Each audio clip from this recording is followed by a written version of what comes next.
मैंने कुरान मुकद्दस की आयत मुकद्दसा का एक जुज़, एक टुकड़ा, जिसको आज के लिए सरनामे बयान करार दिया, उसको सुनिए, समझिए। और रब का फरमान है, वलिल्लाहिल मसलुल आला, और अल्लाह ही के लिए है मसले आला। मगर ये बात सबके पल्ले नहीं पड़ी होगी। मैं उसे आसान कर दूं, मेरा मकसद खिताबत का जादू जगाना नहीं, बात को हर मुमकिन कोशिश करके समझाना। वलिल्लाहिल, और अल्लाह ही के लिए है मसलुल आला, सबसे बड़ी शान। उससे भी आसान कर दूं, अल्लाह ही की शान सबसे बड़ी है। यह है रब का फरमान, वलिल्लाहिल मसलुल आला, अल्लाह ही की शान सबसे बड़ी है। तो अब आप आसानी से समझ गए होंगे, अल्लाह की वो शान जो सबसे बड़ी है वो अल्लाह नहीं। उसे मैं दूसरी मिसाल दे के समझा दूं। अगर कोई कहे आपके इमाम साहब की टोपी बहुत अच्छी है, तो आप सब लोग समझ जाएंगे इमाम साहब को ये अच्छा नहीं कहा है, इमाम साहब की टोपी को अच्छा कहा। तो टोपी और है, इमाम साहब और है।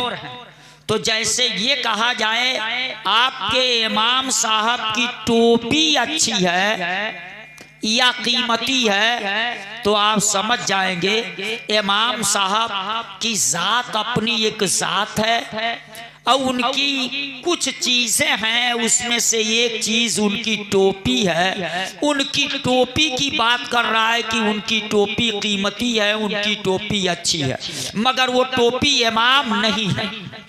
ये तो सब समझ जाएंगे। तो जैसे इसका मतलब ये निकला कि इमाम साहब की टोपी अच्छी, तो इमाम साहब की जात अलग है, टोपी अलग है। वैसे कुरान मुकद्दस में रब का ये फरमान, अल्लाह ही की शान सबसे बड़ी है। तो ये बात समझ में आ गई, अल्लाह और है और उसकी शान जो सबसे बड़ी है वो और है। तो अब सवाल पैदा हुआ, अल्लाह की वो शान है क्या जो सबसे बड़ी है? अब ये सवाल पैदा हुआ, आखिर वो अल्लाह की शान क्या है जो सबसे बड़ी है? और ये कुरान है, कुरान के एक एक नुक्ते पे हमारा और आपका ईमान है। और अब फरमाता है अल्लाह ही की शान सबसे बड़ी है। तो अब सवाल पैदा होता है, आखिर वो अल्लाह की शान है क्या? तो उससे मैं बताऊं कि वो अल्लाह की शान क्या है। उसके लिए आप देखिए और सुनिए। बड़ा अफसोस है, हमारी कौम बड़ी आसान आसान बातों को भी पूछा जाए तो बोलती नहीं है। पता नहीं ये कौन सी परेशानी। ये 5 अंगुली है ना,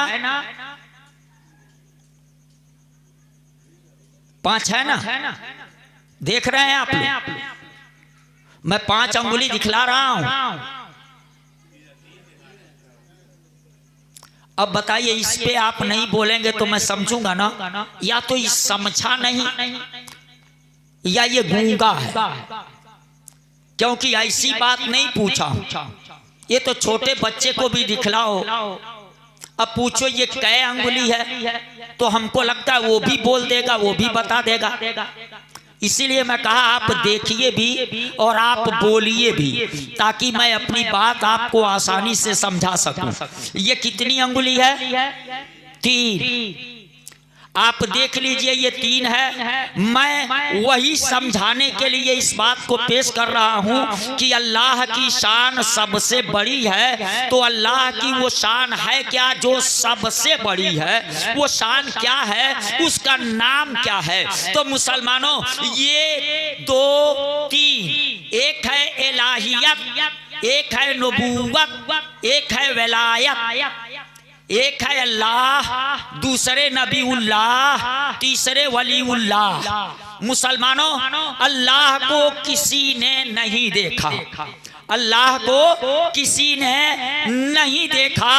नबियों की जमात मैं देखता हूँ, कुरान मुकद्दस की बिस्मिल्लाह की बे से लेकर वन्नास की सीन तक पूरा कुरान पढ़ लेंगे तो आपको मिलेगा 2 नबियों ने कहा रब्बे अरनी, ऐ रब तू नजर आ। पूरे कुरान में 2 नबियों ने कहा, मगर एक नबी ने जब कहा रब्बे अरनी तो उसे जवाब मिला लन तरानी, नहीं देख सकते।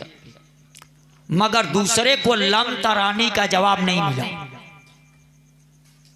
दूसरे को दिखलाया गया। मगर दोनों के कहने में थोड़ा सा फर्क था। जिसको लम तरानी सुनाया गया उसने कहा रब्बे अरनी उनजुर इलैका, ऐ रब मैं तुझे देखना चाहता हूं, ऐ रब तू नजर आ, उनजुर इलैका मैं तुझे देखूं। यह मूसा अलैहिस्सलाम ने कहा कि मैं तुझे देखूं, तेरी जात को देखूं। तो जवाब आया लम तरानी, मूसा तुम हरगिज नहीं देख सकते। मगर दूसरे ने कहा था, वो हजरत इब्राहिम अलैहिस्सलाम थे, उन्होंने कहा था रब्बे अरनी कैफा तुहिल मौता, ऐ रब मैं देखना चाहता हूँ कि तू कैसे मुर्दों को जिंदा करेगा। दोनों के देखने में फर्क हुआ। एक ने कहा था मैं देखना चाहता, तू मुझे नजर आ मैं तुझे देखूं। तो जवाब मिला मूसा तुम हरगिज नहीं देख सकते, क्योंकि वो जात देखना चाहे थे। और रब का ये फरमान बता रहा है मूसा तुम मुझे कैसे देख सकते हो?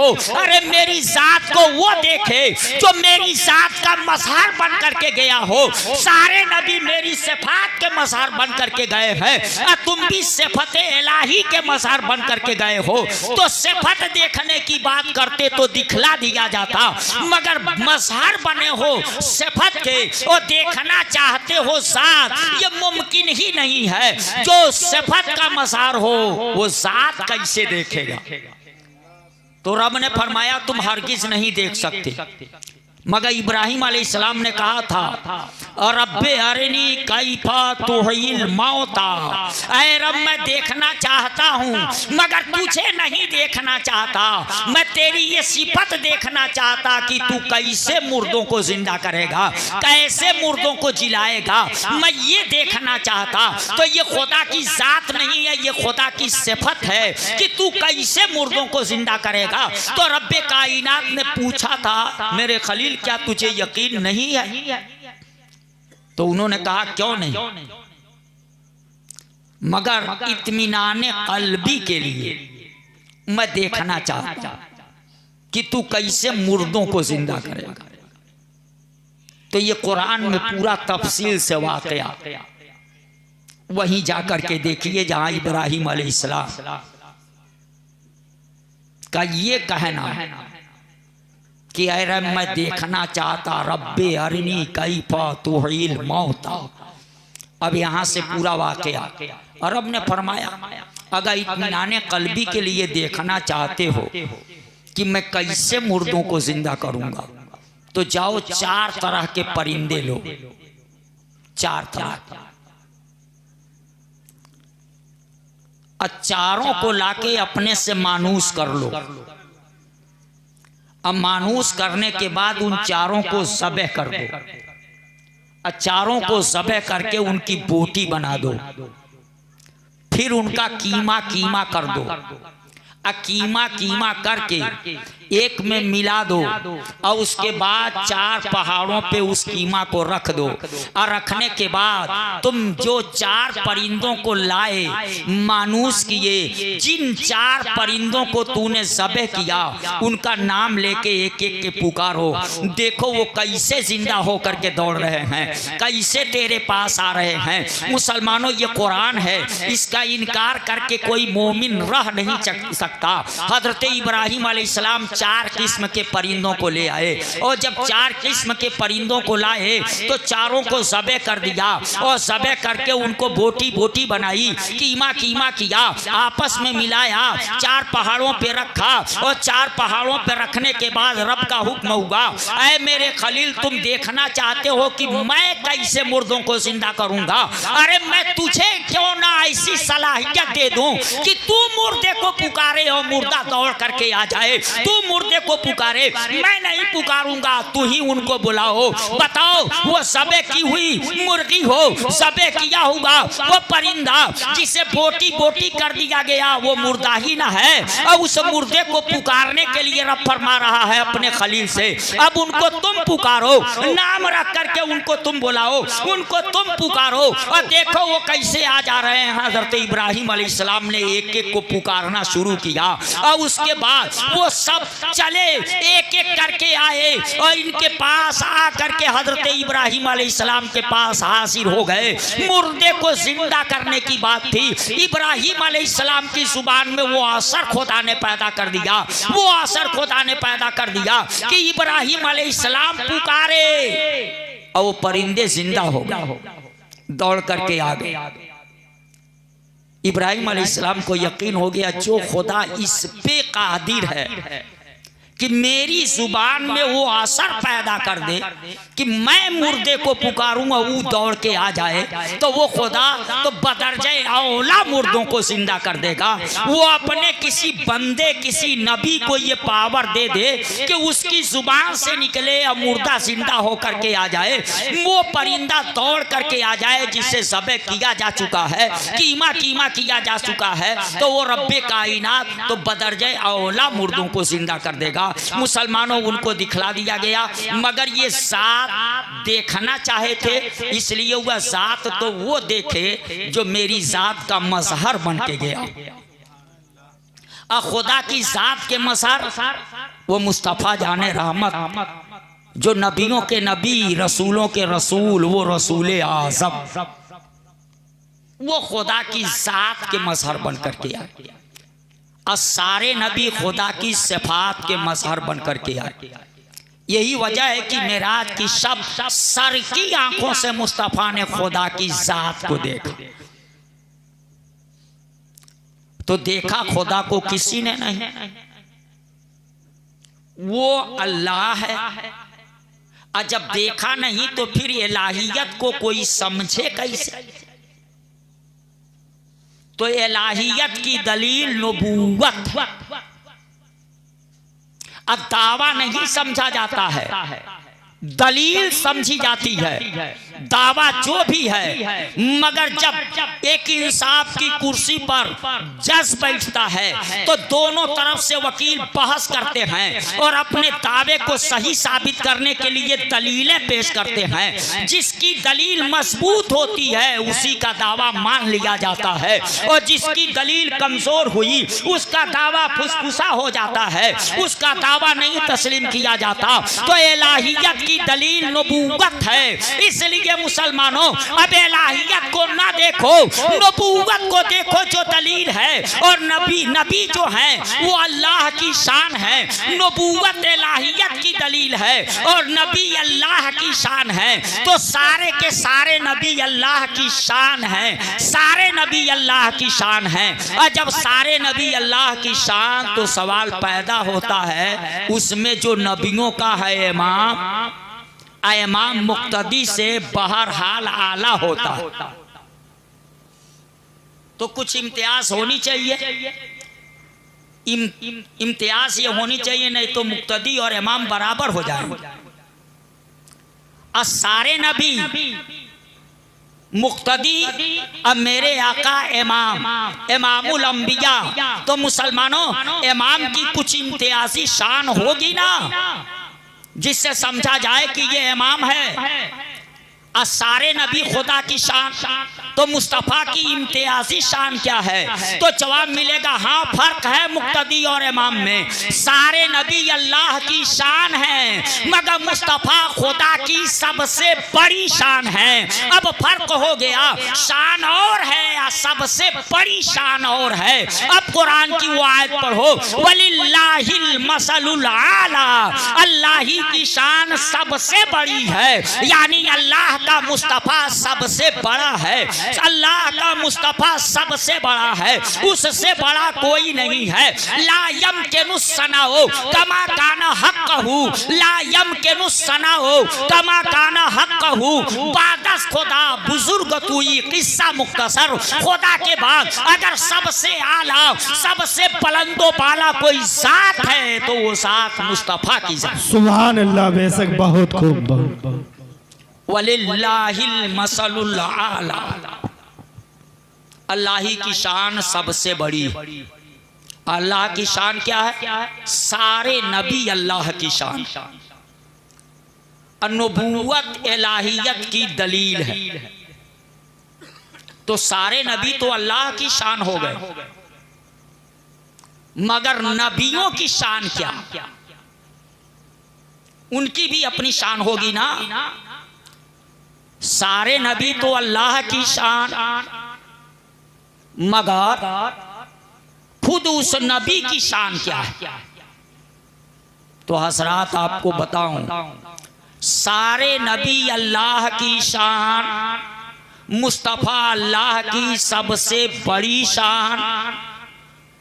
और जो वली हैं वह नबी की शान, जो वली हैं वो नबी की शान। और वलियों में मुसलमानों जो इमामुल औलिया कहे जाएं, गौसे पाक हैं, वो मुसलमानों मुस्तफ़ा की सबसे बड़ी शान। अब देखिए, इलाहियत की दलील नबूवत, और नबूवत की दलील विलायत। नबी अल्लाह की शान और वली नबीउल्लाह की शान। जब नबी की शान वली हुए तो अक्ल कहती है हर नबी को वली मिलना चाहिए, क्योंकि हर नबी की अपनी शान होगी। और जब हर नबी की अपनी शान होगी तो हर नबी को वली मिलना चाहिए। तो हर नबी की उम्मत में वली हुए, हर नबी की उम्मत में वली हुए, और हर नबी को वली मिले, क्योंकि वली उस नबी की शान हुआ करता है। और ये जान लीजिए, एक खुदा की कुदरत है, और दूसरा नबी का मोजेज़ा है, और तीसरा वली की करामत है। मुसलमानों, जो खुदा की कुदरत है वही नबी का मोजेज़ा है, और जो नबी का मोजेज़ा है वही वली की करामत है। क्योंकि नबी जो करामत दिखला, वली जो करामत दिखलाता है वो जिस नबी की उम्मत का होता है, उसी नबी के मोजेज़े को वो करामत की शक्ल में पेश करता है, जिसे करामत कहा करते हैं। मुसलमानों, ये सब एक ही है, जो खुदा की कुदरत वो नबी का मोजेज़ा वही वली की करामत। अब खुदा की कुदरत को कोई क्या नापेगा? उसकी कुदरत क्या है? कुरान जाकर के पढ़िएगा, पता चल जाएगा उसकी कुदरत का। कुरान में बड़ी तफसील से एक वाकया, बड़ी तफसील से एक वाकया, वो हजरत सुलेमान अलैहिस्सलाम का, जो अपनी लश्कर को लिए चले जा रहे थे। और जब लश्कर लिए चले जा रहे थे तो एक वादी है, वादी नमल। कुरान में इस नाम से मुकम्मल तौर से एक सूरत नाजिल हुई है, सूरह नमल। उस वादी का नाम वादी नमल। उस वादी नमल से वो दूर थी, वो चींटियों की वादी।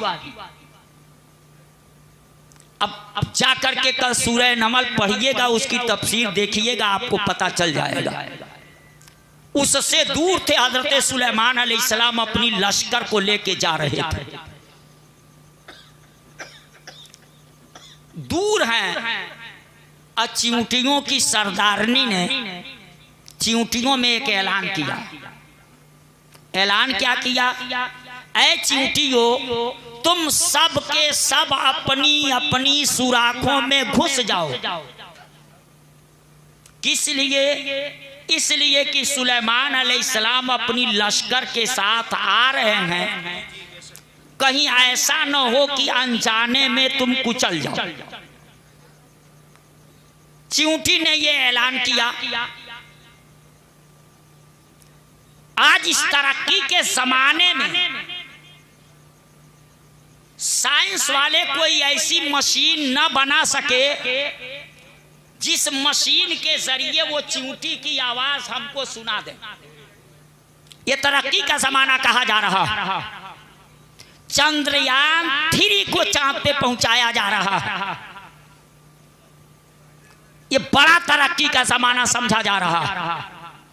मगर इस तरक्की के जमाने में भी आज तक साइंस वाले कोई ऐसी मशीन न बना सके जिस मशीन के जरिए चींटी की आवाज दुनिया को सुना सके या चींटी की आवाज को सुन सके इस तरक्की के जमाने में। मगर मुसलमानों, कुरान पढ़ना कल जा करके और इसकी तफसील देखना।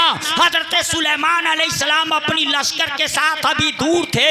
वादी नमल में चींटी ने ऐलान किया था, ऐ चींटियों, तुम सब के सब अपनी अपनी सुराखों में घुस जाओ। कहीं ऐसा न हो कि हजरत सुलेमान अलैहिस्सलाम अपनी लश्कर के साथ आ रहे हैं, अनजाने में कहीं तुम कुचल न जाओ, इसलिए तुम अपनी अपनी सुराखों के अंदर घुस जाओ। जब ये चींटी ऐलान की थी तो उस वक्त हजरत सुलेमान अलैहिस्सलाम उस आवाज को सुने थे। पता चला साइंस वाले कितना ही तरक्की कर दें मगर वहां नहीं पहुंच सकते जहां एक नबी का तलवा पहुंचा हुआ है, जहां एक नबी का तलवा पहुंचा हुआ है।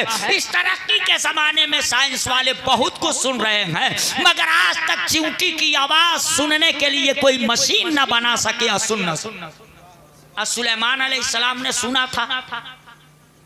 मुफस्सिरीन फरमाते हैं जिस वक्त चींटी ने ऐलान किया था उस वक्त सुलेमान अलैहिस्सलाम उस चींटी से वादी नमल से कम 3 मील की दूरी पर थे और ज्यादा से ज्यादा 9 मील की दूरी पर थे।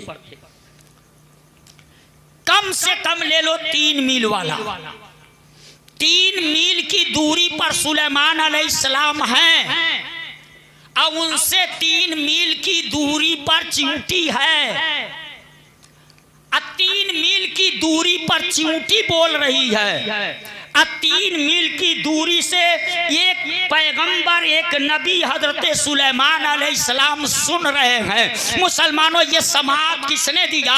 कुरान मुकद्दस से साबित है। सुना और सिर्फ सुना नहीं, समझा था कि वो चींटी क्या कह रही है। तभी कुरान के अंदर आया फतबस्सम, उसकी आवाज को सुन करके जब समझे तो तबस्सुम फरमाया हजरत सुलेमान अलैहिस्सलाम ने कि देखो वो चींटी क्या कह रही है। उसकी बात को समझ करके मुस्कुराए, तबस्सुम फरमाया था हजरत सुलेमान अलैहिस्सलाम ने। और रोना और मुस्कुराना उसी वक्त होता है जब बात समझ में आ जाए। रोना और हंसना बात समझ में ना आए तो सिर्फ सुनने से नहीं होता। आदमी रोता है या हंसता है बात सुन करके कब? जब समझ लेता है कि कहने वाला क्या कहा। हजरत सुलेमान अलैहिस्सलाम के लिए कुरान में है कि जब चींटी ने कहा तो यहाँ तबस्सुम फरमाए, गोया ये सुने भी और सुन करके समझे भी कि चींटी क्या कह रही है, इसलिए ये तबस्सुम फरमाए। 3 मील की दूरी से ये सुने, यह हैरत की बात है कि नहीं, ताज्जुब होगा कि नहीं कि 3 मील की दूरी से वो भी चींटी की आवाज सुने। है ताज्जुब की बात की नहीं? आप बोले थोड़ा सा ताकि मुझको समझाने में आसानी हो। ताज्जुब की बात है ना, मगर मैं आपको बताऊं सबको ताज्जुब होगा मगर मुझे ताज्जुब नहीं। अब पूछो क्यों? इसलिए कि जब मैं नबी मान चुका हूँ तब ताज्जुब की क्या बात है। मैं नबी मान चुका हूँ तब ताज्जुब की बात क्या है। नबी को तो खुदा ने इतनी समाअत दी है। मुसलमानों, मुझको यहाँ पहुँच के ताज्जुब हुआ, मगर इस पे नहीं ताज्जुब हुआ कि सुलेमान अलैहिस्सलाम 3 मील की दूरी से सुन कैसे लिए।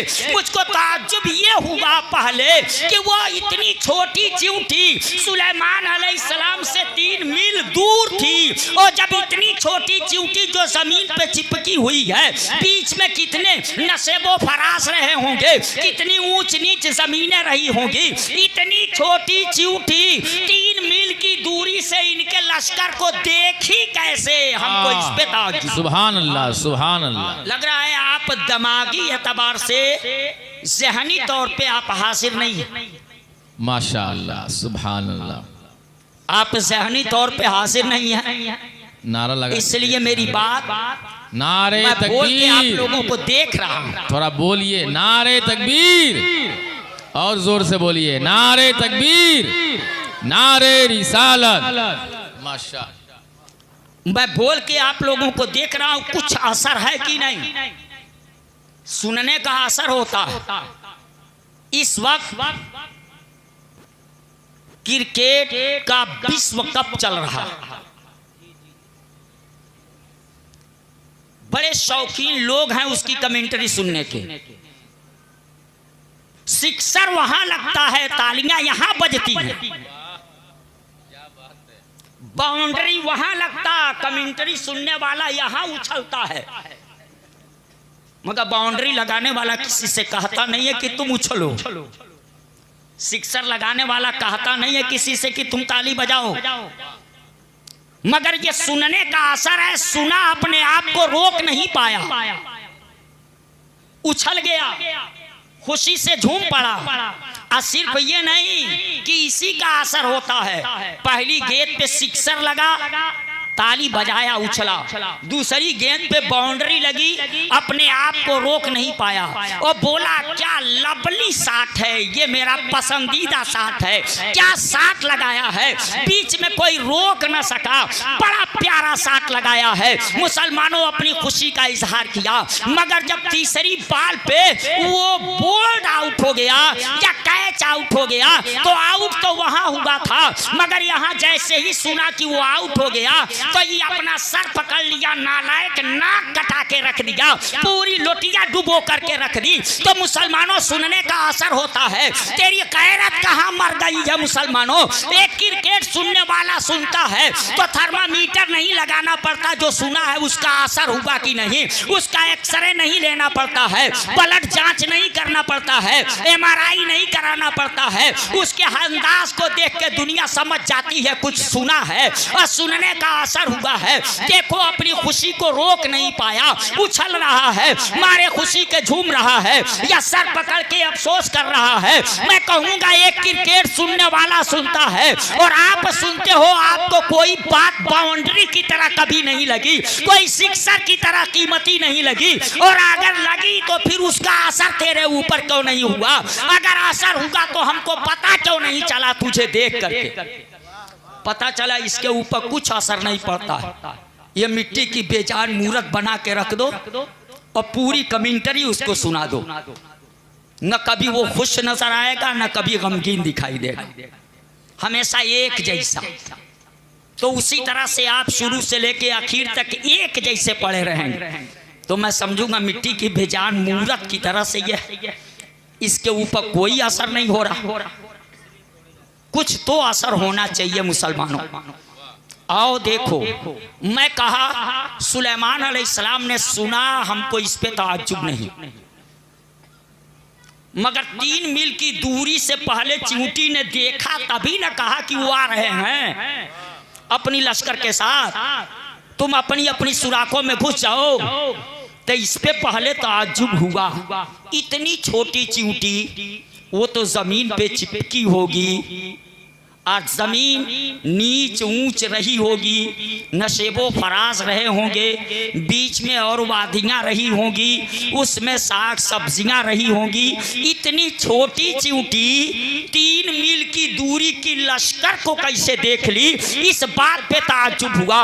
मगर थोड़ी देर ताज्जुब हुआ, ईमान ने झिझोड़ा, अरे जालिम तू ताज्जुब कर रहा है क्या? खुदा की कुदरत पे तुझको यकीन नहीं है? खुदा इस पे कादिर है कि चिंटी को भी वो दे दे बसारत कि चिंटी 3 मील नहीं, अगर 30 मील को रब चाहे तो चिंटी को वो ताकत दे दे कि 30 मील की चीजों को चिंटी देख ले। मुसलमानों, जो खुदा इस पे कादिर है और सुलेमान अलैहिस्सलाम को ऐसी समाअत दिया, वह रब्बे कायनात अपने महबूब को क्यों ना ऐसी समाअत अता कर दे कि दुनिया के किसी गोशे से कोई दरूद व सलाम पढ़े, मुस्तफा वहीं से सुन लिया था।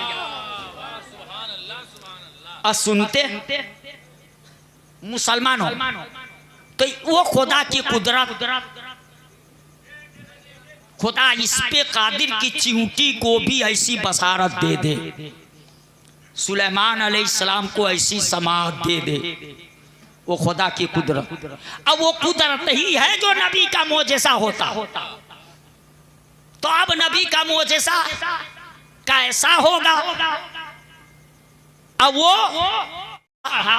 उसकी उम्मत के वली से शादी हुआ तो उसी को करामत कहे, मगर है सबकी हकीकत एक। जैसे एक दूध है और दूसरा उसकी छाली बलाई और तीसरा घी है, मगर तीनों की असल एक है। अगर दूध नहीं होता तो छाली कहाँ से आती, वो बलाई कहाँ से आती, और वो बलाई नहीं होती तो ये घी कहाँ से निकलता। मगर 3 वक्तों में 3 नाम रखा गया। एक वक्त उसको दूध कहा गया, दूसरे वक्त दही छाली बालाई कहा गया, और तीसरी जगह पे पहुंचने के बाद उसको घी कहा गया। मुसलमानों, ठीक इसी तरह से एक खुदा की कुदरत कहते, वही दूसरी जगह पे आने पे नबी का मोजेसा कहते, और वही तीसरी जगह पे पहुंचने पे वली की करामत कहते। वली जो होता है वो नबी की शान होता है। तो अक्ल कहती है हर नबी को वली मिले होंगे, क्योंकि हर नबी की अपनी शान होगी। और जब हर नबी की अपनी शान होगी, अब वली उनकी शान है, तो हर नबी को वली मिले। अब नबी जिस शान का, उसकी उम्मत का वली उसी शान का, और उसकी उम्मत का वली जो करामत दिखलाया, वो करामत उसके नबी का मोजेजा ही था। तो जिस शान का नबी, उसकी उम्मत का वली उसी शान का। तो अब नबियों में इमामुल अंबिया की शान का कोई नहीं ना, सारे नबी खुदा की शान, मुस्तफा खुदा की सबसे बड़ी शान। तो अब मुस्तफा की शान जैसी किसी की शान नहीं ना नबियों में। अगर नबियों में किसी की शान मुस्तफा जैसी नहीं है, तो मुसलमानों, वलियों में मुस्तफा की उम्मत के वलियों की शान जैसी किसी नबी की उम्मत के वली की शान, वाह सुभान अल्लाह, सुभान नहीं होगी। अब बताओ, देखो एक वली क्या होता है, उसके लिए कुरान खोलो। एक नबी देखो जिस नबी को रब्बे कायनात ने पूरी दुनिया की सल्तनत अता फरमाई, मगर जिसको दुनिया की सल्तनत अता की जाए, उसके पास इतना साधन हो कि वो पूरी दुनिया का दौरा कर सके, देख सके, नहीं तो संभालेगा कैसे? वो हजरत सुलेमान अलैहिस्सलाम जिनको पूरी दुनिया की सल्तनत खुदा ने अता की थी, तो उनके पास सवारी भी वो थी कि आज के तरक्की के ज़माने में भी उतनी तेज रफ्तार सवारी आज तक साइंस वाले न बना सके। आज तक उतनी तेज रफ्तार सवारी न बना सके जितनी तेज रफ्तार सवारी थी हजरत सुलेमान अलैहिस्सलाम। जहां सूरज निकलता है ना, बिल्कुल मशरिक से अगर चलते सुबह को, तो मगरिब में वो दोपहर में पहुंच जाते। अब फिर वहां से शाम तक पलट करके अपनी मंजिल पे आ जाते, यानी दिन भर में पूरी दुनिया का वो दौरा कर लेते उस सवारी से। वो उनका तख्त था जिस पे बैठ करके वो उड़ा करते थे। मुसलमानों, तो ऐसी सवारी उनको मिली हुई थी। आप अंदाजा लगाओ, सोचते जाओ, पूरी दुनिया की सल्तनत उनको दी गई थी। वो हजरत सुलेमान अलैहिस्सलाम मुसलमानों अपना दरबार लगाते थे। उनका दरबार कहाँ लगता था? ये वही फिलिस्तीन है मुसलमानों, जहाँ आज आग की बारिश होती नजर आ रही है। उसी फिलिस्तीन की धरती पर हजरत सुलेमान अलैहिस्सलाम अपना दरबार लगाते थे। उनका दरबार फिलिस्तीन की धरती पे लगता था। और मुसलमानों, दरबार लगाने का एक टाइम था, एक नमाज का जो वक्त होता है, उस नमाज के बाद से लेकर के दूसरी नमाज के वक्त तक, ये बीच का जो टाइम होता, उसी टाइम में उनका दरबार लगता था। दूसरी नमाज का वक्त हुआ, वो बर्खास्त कर दिया गया दरबार। मान लीजिए सोहर की नमाज और असर की नमाज, इन दोनों के बीच का जो टाइम है, इसके बीच में उनका दरबार लगता था। वो दरबार लगाए थे फिलिस्तीन की धरती पर। और उनकी दरबार का एक परिंदा जिसे हुदहुद कहते हैं, वो नजर नहीं आया, तो इन्होंने कहा आज उसकी खबर लूंगा। मुसलमानों, मगर वो परिंदा जैसे ही हुदहुद पहुंचा है इनकी दरबार में, ये अभी उससे पूछते, उसने कहना शुरू किया, मैं बड़ा दूर चला गया था, ऐसी जगह गया था जहां एक औरत रहती है, जिसका एक तख्त है जो 60 बाई 40 मीटर का लंबा चौड़ा है, जिसमें हीरे जवाहरात जड़े हुए हैं, बड़ा वसनी और भारी भरकम है। उस पे सोने की कुर्सियां रखी हुई हैं, उस पे चांदी की कुर्सियां रखी हुई हैं, और उसी पे वो बैठती है। वो सूरज को पूजती है, वो दीन को नहीं मानती है, वो एक खुदा को नहीं मानती है। आप नबी हैं, आप उसको एक खुदा की तरफ बुलाइए, दीन की दावत दीजिए। हजरत सुलेमान अलैहिस्सलाम से जब इतना उसने आके कहा, तो हजरत सुलेमान अलैहिस्सलाम का गुस्सा ठंडा हुआ और इन्होंने एक खत लिखा, क्योंकि वो मोबाइल का जमाना नहीं था, इंटरनेट का जमाना नहीं था। मुसलमानों, वो प्रिंट मीडिया, इलेक्ट्रॉनिक मीडिया और गोदी मीडिया का जमाना नहीं था। खत लिख करके उस मलिका के पास भेजा। मुसलमानों, ये भी कुरान के अंदर तफसील से है। उस मलिका के पास भेजा और वहां जब खत पहुंचा है तो उस मलिका ने खत को पढ़ा। उसमें एक खुदा की तरफ उसे पुकारा गया था, बुलाया गया था, और उसमें कहा गया था या तो मोतियो फरमा बरदार हो करके आओ, एक खुदा को मानो, दीन को मानो, और नहीं तो लड़ने के लिए तैयार हो जाओ। वो वहां हुकूमत करती थी मलिका बिल्किस। जब वहां खत पहुंचा ना, तो तुरंत उसने अपनी काबीना की मीटिंग बुला ली, अपने वजीरों को बुला लिया, अपने फौजी कमांडरों को बुला लिया, और सबको बुला करके खत सामने रखा। सबसे मशवरा लिया, सबसे पूछी। कमांडरों ने कहा घबराने की कोई जरूरत नहीं, हम लड़ेंगे, मुकाबला करेंगे। तो जब कहा कि हम लड़ेंगे, मुकाबला करेंगे, तो औरत बड़ी होशियार, उसने कहा खत बता रहा है कि भेजने वाला नबी अपने आप को कह रहा है, एक खुदा की तरफ बुला रहा। अगर वो नबी है तब तो पूरी दुनिया उससे लड़ करके नहीं जीत पाएगी, एक न एक दिन हार माननी पड़ेगी, उसकी बात तस्लीम करनी पड़ेगी। तो ये कहाँ की अक्लमंदी है कि बच्चों को यतीम करा दो, औरतों को बेवा करा दो, इतना खून खराबा करा दो, अब फिर बाद में उसी की बात मानो। ये कहाँ की अक्लमंदी? तो क्यों न पहले ही उसकी बात मान ली जाए। तो दरबारियों ने कहा तब क्या होगा? कहा मैं यहां से चल रही हूं और वहां चल करके मैं पहले जांचूंगी कि वो नबी है कि नहीं। अगर वो नबी साबित हुआ तब तो उसकी बात मान ली जाएगी, जंग नहीं लड़ी जाएगी। अगर मालूम हो गया नबी नहीं है, ये भी बादशाह है, तब जंग लड़ी जाएगी, तब मुकाबला किया जाएगा। अब ये जांचने के लिए वहां से चली, अपना भारी भरकम तख्त जहां रखी थी, वो 60 बाई 40 मीटर वाला तख्त जिसको कुरान ने उसका अर्श कहा है, वहां से निकली, एक गेट बंद की, ताला लगा दिया, फिर आगे बढ़ी, दूसरा गेट बंद की, ताला लगा दिया, फिर आगे बढ़ी, तीसरा गेट बंद की, ताला लगाया। इस तरह 7 गेट बंद किए, ताला लगाए।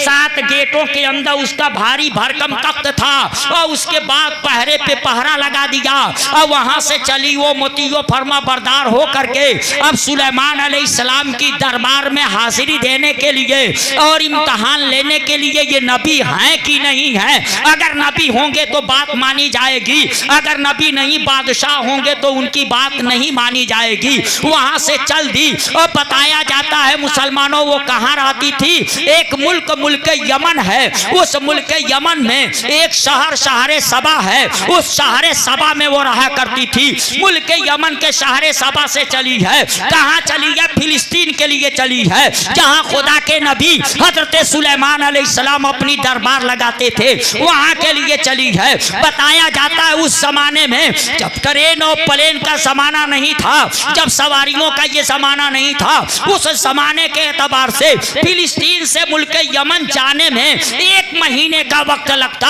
और यमन से फिलिस्तीन आने में 1 महीने का वक्त लगता, क्योंकि उस वक्त के लोग पैदल, घोड़ा, खच्चर से सफर किया करते थे।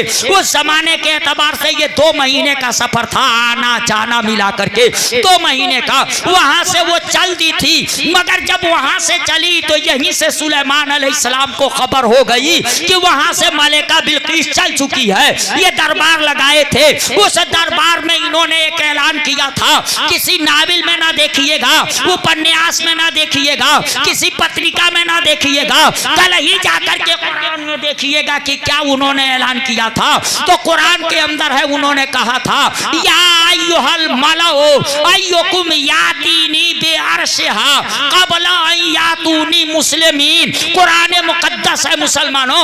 उन्होंने कहा या अय्युहल मलाओ, ऐ मेरे दरबारियों, ऐ मेरे दरबार में रहने वालों, ऐ मेरे दरबारियों, या अय्युहल मलाओ अय्युकुम यातीनी बिअर्शिहा, है तुम में कोई ऐसा जो उसके अर्श को ले आए, उसके तख्त को ले आए, मलिका बिल्किस का तख्त लाए, उसका अर्श लाए। कुरान में अर्श का लफ्ज है, ये उसका तख्त था, ये उसका अर्श था। या अय्युहल मलाओ अय्युकुम यातीनी बिअर्शिहा, ले आए क़ब्ला यातूनी मुस्लिमीन, इससे पहले कि वो मोतियो फरमा बरदार होकर मेरे पास हाजिर, उसके हाजिर होने से पहले उसका तख्त ले आ। कोई है दरबार में, तो जब ऐलान किया तो कोई हुआ तैयार की नहीं। तो कुरान बताता है जब ये ऐलान किया इन्होंने एक खड़ा हुआ। कुरान देखो, उसमें काला इफरीतुम मिनल जिन,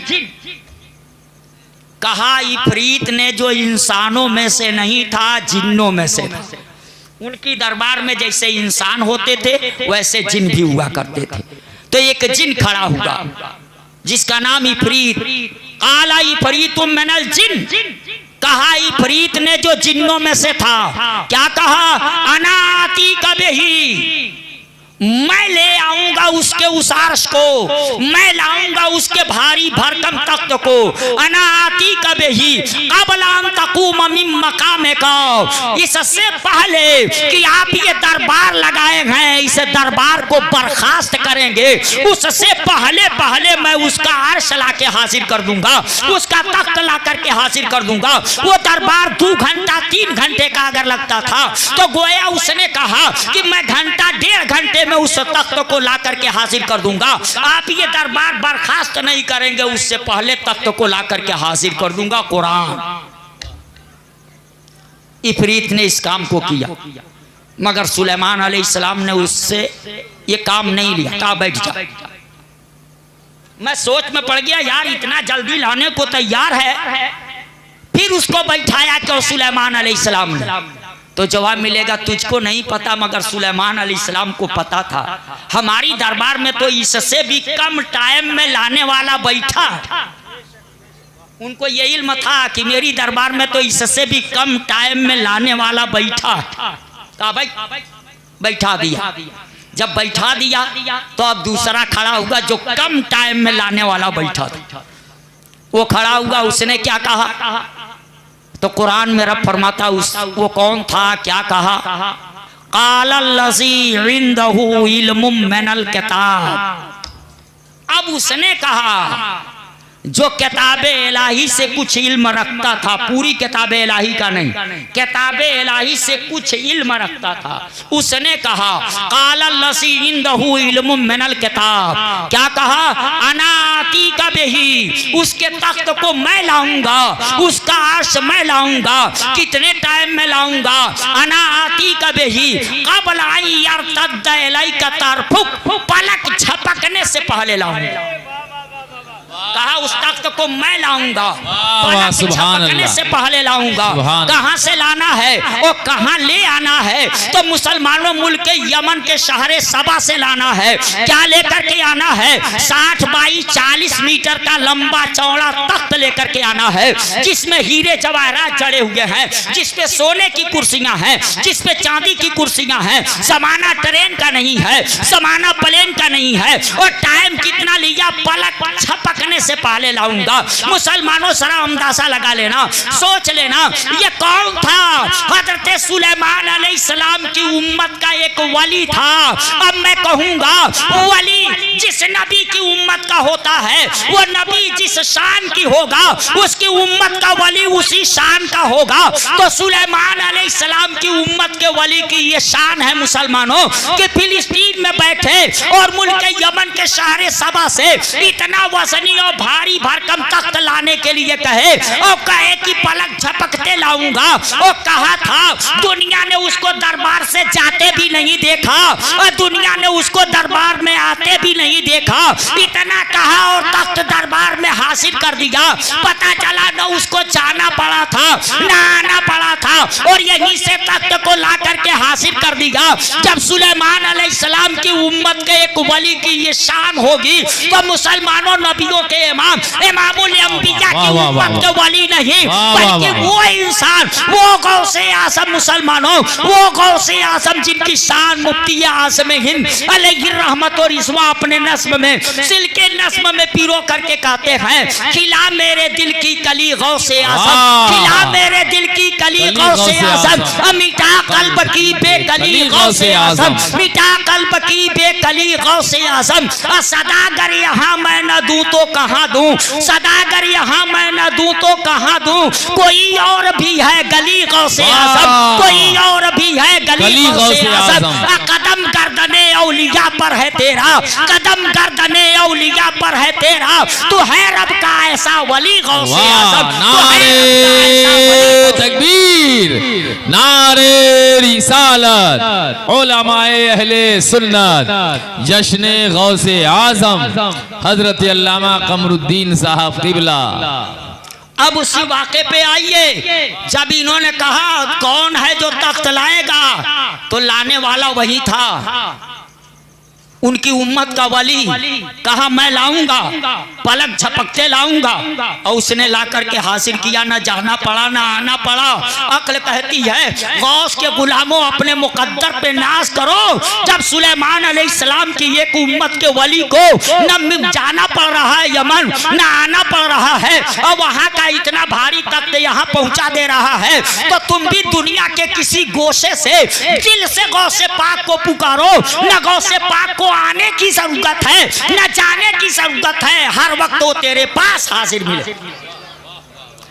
दिल से तो उनको पुकारो। वो गौसे पाक, उनकी शान, मेरे आका नबियों के इमाम गौसे पाक वलियों के इमाम। खुदा ने सारे नबियों को वली दिए, मगर गौसुल आज़म किसी को नहीं दिया। क्यों? इसलिए कि कोई नबी रसूल आज़म न हो सका, इसीलिए किसी नबी को रब्बे कायनात ने गौसे आज़म नहीं दिया। गौसे आज़म की शान बहुत बुलंद, बहुत बुलंद। उनकी शान हम क्या बयान करें, बस इतनी बात समझ लो, मुस्तफ़ा खुदा की सबसे बड़ी शान। तो उनका मकाम इतना ऊपर है कि गुंजाइश नहीं है कि वहां से ऊपर कोई बढ़ाए। वो अक्ल के अंधे हैं जो कहते हैं नबी को बड़ा ऊंचा कर देते हैं। उनसे पूछो पहले हद तो मुतय्यन करो। नबी ऐसी जगह पे है इतने बुलंद मकाम पर कि उसके ऊपर बढ़ाने की गुंजाइश ही नहीं है। एक सूरत है बढ़ाने की कि मुस्तफा को कोई खुदा कह दे, इसके अलावा बीच में कोई और जगह नहीं बची है कि मुस्तफा को बढ़ाया जाए। मुस्तफा को बढ़ाने की एक सूरत है कि मुस्तफा को कोई खुदा कह दे, और मुस्तफा को सब मुस्तफा कहते हैं, खुदा नहीं कहते। इसीलिए तो हम मिलादुन नबी का जलसा करते हैं, मिलादुन नबी का जुलूस निकालते हैं, मिलादुन नबी के झंडे लगाते हैं, ताकि दुनिया धोखे में न पड़े। हम मुस्तफा को न खुदा कहते हैं, न खुदा का बेटा कहते हैं, खुदा का बंदा कहते हैं, क्योंकि हम नबी की मिलाद करके बताते हैं कि मिलाद माने पैदाइश। और जो पैदा होता है वो खुदा नहीं होता, जो खुदा होता है वो पैदा नहीं। नारे रिसालत उलमाए अहले सुन्नत। अक्ल के लंगड़े कहते हैं मिलादुन नबी को ये शिर्क कहते हैं, मगर मैं कहता हूँ मुसलमानों मिलादुन नबी तो शिर्क से बचाने की चीज है कि नबी की मिलाद पढ़ करके बताओ हम खुदा से नहीं मिलाते, क्योंकि जो पैदा होता है वो खुदा होता ही नहीं है, और जो खुदा होता है वो पैदा ही नहीं होता है। तो हम मुस्तफा की पैदाइश बयान करते हैं, तारीख पैदाइश बयान करते हैं, तो मुस्तफा उस मकाम पर है कि वहां से ऊपर बढ़ाने की कोई गुंजाइश नहीं। गौसे पाक उस मकाम पर हैं कि वहां से उनको भी ऊपर बढ़ाने की कोई गुंजाइश नहीं। एक सूरत है कि गौसे पाक को कोई नबी कहे, रसूल कहे, वरना बीच में अब कोई जगह नहीं बचती। इसीलिए आसिया अलैहिर्रहमान ने कहा था, पूछते हो शहे जीना के फजाइल आसी, पूछते हो शहे जीला के फजाइल आसी, तो हर फजीलत के वो जामे हैं नबूवत के सिवा।